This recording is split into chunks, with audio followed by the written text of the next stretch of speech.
ઈશ્વર આપણને બધું એક સાથે આપી દે તોય આ જીવ અભિમાનમાં અંધો બને અને પરમાત્માને ભૂલી જાય. માટે કાંઈક ને કાંઈક ઓછું હોય.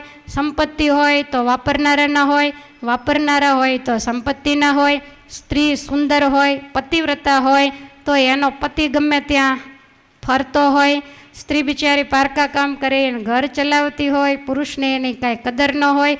પુરુષ બહુ ડાયો હોય તો લક્ષ્મીજીમાં કાંઈ લેવાનું ન હોય. સ્ત્રી અતિશય રૂપવાન હોય તો એનું ચારિત્ર દૂષિત થયેલું હોય, કલંકિત હોય. સ્ત્રી બહુ ભોળી હોય તો પાછી એમાં ચતુરતા ન હોય, એટલે ભોળી એટલે સાવ ભોળી જ હોય.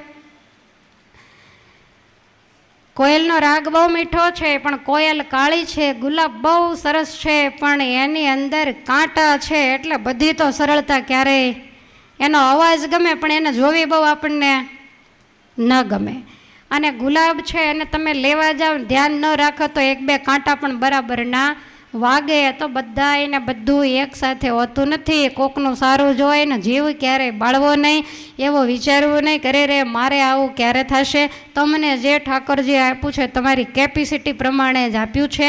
વધારે આપશે તોય ઉપાધિ, ઓછું કરી નાખશે તોય ઉપાધિ. આપણામાં કહેવત છે કે ઠાકોરજી બધાને ઠેકાણે જ રાખે. એને ખબર જ હોય કે મારે કોને કેટલું આપવું, પણ જે સમજણથી રહે સુખી